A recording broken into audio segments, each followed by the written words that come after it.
I'm not going to tell you what we have done. We're just going to go out there and we're going to continue to show you. We've made leaps and bounds since the spring, and we're going to continue to take leaps and bounds. So that's a goal of ours, and we're dead set on proving that.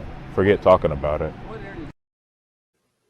Welcome to the Talkin VAWLS Network. My name is Boogie Bentley. We are less than 10 hours away from Tennessee taking on Ole Miss inside of Neyland Stadium.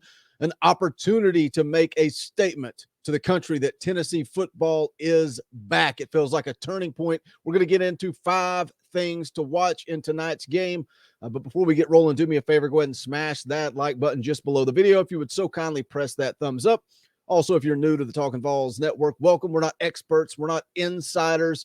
We are fans just like you. If you enjoy what we do, go ahead and subscribe. Click that bell for notifications. You won't miss out when we go live, when we drop new content. We will be live tonight. We're doing a tailgate show about an hour before kickoff where you, the listener, are invited to be on the show. So I hope you'll tune in and check that out. And then, as always, we will be live immediately following the game. So let's jump into this thing. These are 5 things that I'm going to be watching for tonight, not necessarily keys to the game, just what I'm looking for. We're going to start with number 5, and that's going to be atmosphere. The atmosphere inside of Neyland Stadium. You're going to checker Neyland, sold out, 102,455. A caller on the Swain event this week pretty much summed it all up when he said, this is what it's supposed to feel like. I feel like this has been a great week for Tennessee football, for the fan base. We've all been excited, energetic, counting down the days until this game tonight inside of Neyland Stadium. It feels like a huge opportunity for this football program. Got a lot of big-time recruits on campus, including you've got the number 1 recruit in the country from the class of 22, the class of 23, and the class of 24, all on campus to see Tennessee take on Ole Miss. Big time opportunity. Can Tennessee get it done? Can they go take care of business tonight? But I'm looking forward to that atmosphere, that sold out crowd. First sellout in, I think, since maybe 2017. Just looking forward to that atmosphere inside of Neyland Stadium. Number 4, Lane Kiffin. And I know a lot of people in the comments this week said they're tired of talking about Lane Kiffin. Lane Kiffin's been gone for a long time. It's over. It's done. Let's forget about him. And I've kind of been there too. This really isn't about 2009 for me. Like, that's over. That's gone. But we just went through the Fall of the VAWLS series here on the Talkin VAWLS Network throughout the offseason. I encourage you, if you haven't watched that, go check it out. There's a playlist on the YouTube channel. It'll pull up the Fall of the VAWLS. It's, I think, 7 or 8 videos and kind of going through how Tennessee went from a national championship to being irrelevant in the SEC.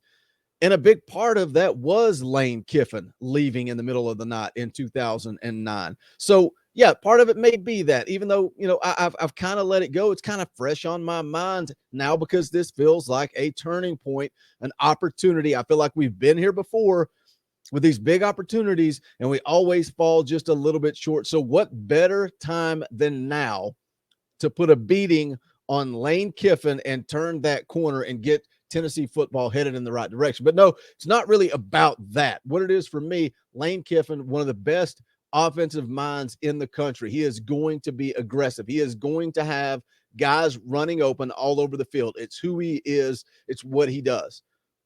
He's going to be aggressive. And I think this is a big key to the game. Ole Miss is 18 of 24 on 4th down conversions in just 6 games. Just 6 games. They've gone for it on 4th down 24 times. That's an opportunity. I see that as an opportunity for Tennessee. Last week against Arkansas, Ole Miss had a 3-point lead. Late in the 3rd quarter, it's 4th and 1 from their own 34. Lane Kiffin decides to go for it.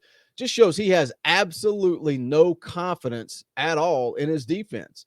Arkansas actually gets a stop there. You might as well consider that a turnover. You're getting the ball on Ole Miss 34. You got an opportunity to go score. But Lane Kiffin is going to be aggressive. He's going to dial up some plays. Can you make him pay? Kind of continuing on that narrative. Number 3, turnovers. Matt Corral, not a single interception this season. Flip it over to the Vols. They've been through 3 conference games, 3 SEC games without a turnover. Going back to, Lane Kiffin being aggressive, going forward on fourth down. Can you get a stop on fourth down and get that turnover on downs, which basically is a turnover? And maybe early in the game, you kick off to Ole Miss, you force a 3 and out. Lane Kiffin shows what he's going to do, comes out, goes for it on fourth down. If you get that stop early, if Lane Kiffin elects to go for it on fourth down on the first drive and Tennessee gets a stop, that stadium is going to be electric. They are going to make it a long, painful day for Matt Corral. Can you make that impact early? It's all going to come down. We all know Josh Heupel, Lane Kiffin, they're going to score points. That's why everybody, even everybody across the country that's not a fan of Tennessee or Ole Miss, people are talking about this game because it's going to be electric and they're going to go fast and they're going to score points. Whose offense gets more opportunities? Because of the defense, because of turnovers. Number 2, running backs for Tennessee. How is Tyon Evans?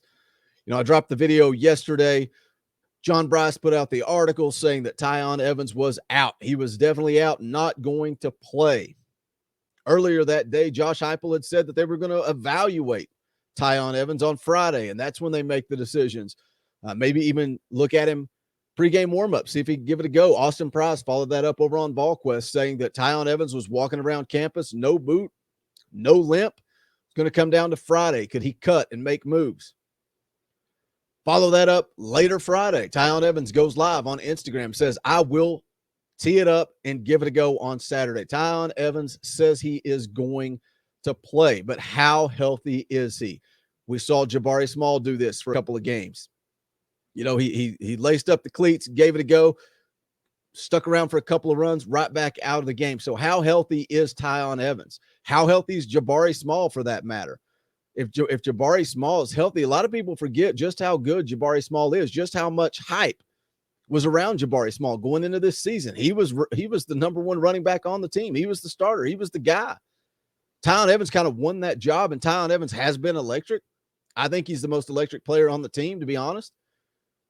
But how healthy is this entire running back room? If Tyon Evans, Jabari Small still banged up, how good can Tennessee's ground game be with Laneith Whitehead, Jalen Wright, Marcus Pierce? Who's going to get those carries? Because Whitehead was banged up too. Jalen Wright's been battling turf toe. This running back room is beat all to pieces.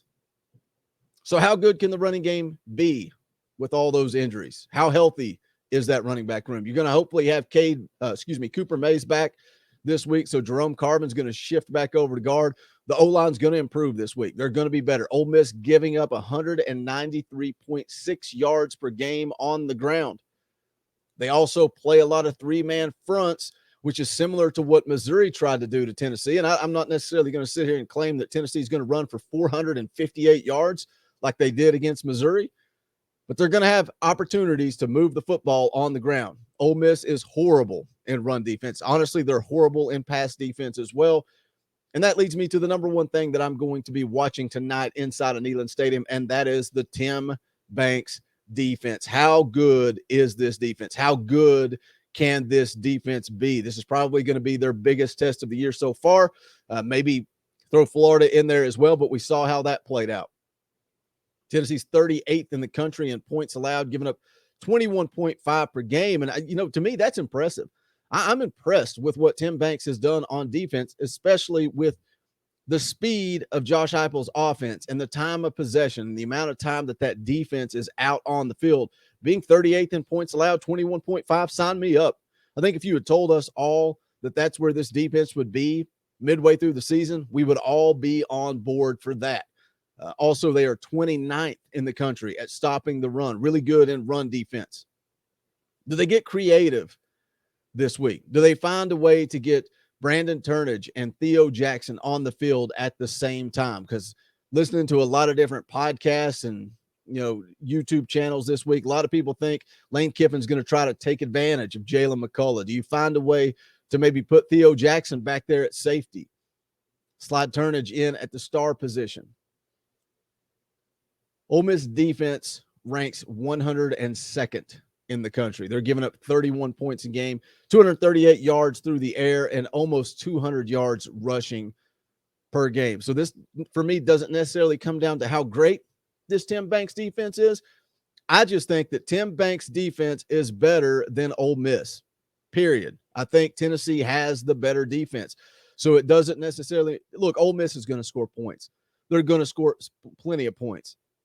But I like Tim Banks and this defense to get a few more stops than Ole Miss gets, setting Tennessee up for an opportunity to score more points. Again, a lot to factor in. I think it comes down to turnovers. If Tennessee plays clean, protects the ball, I like the Tim Banks defense to give this football team a few more opportunities, a chance to go out, make a big-time upset, shock the world, and get back on that national stage. But that is going to wrap it up for this video. Leave me a comment. Let me know what are your 5 things that you're going to be looking for in tonight's game. You still feeling confident? Are you excited? There's a buzz in the air. Can't wait to see him kick it off tonight. But also, if you have not done so yet, please smash that thumbs up on the way out the door, and also check out the official merchandise of the Talkin' VAWLS Network. Just go to bonfire.com/store/Talkin' VAWLS. Any and all support is greatly appreciated. And then just a quick reminder that we are going to be live tailgate show hour before kickoff right here on the Talkin' VAWLS Network, where you, the listener of the show, can come on, hang out, voice your opinions, and talk a little Tennessee football with myself and the Indy Kid and maybe Dauber. Dauber's going to the game, so we'll see if he can hop on as well. But then also Talkin' VAWLS live immediately following the game. But that is going to wrap it up for this one. Hope to see you guys tonight. This is the Talkin' VAWLS Network. My name is Boogie Bentley. Go Big Orange. The songs howl like me, poets sat in arching, soaking moonlit falls, unbroken past this inundated orb that we draw home, and it's night and I'm alone and I'm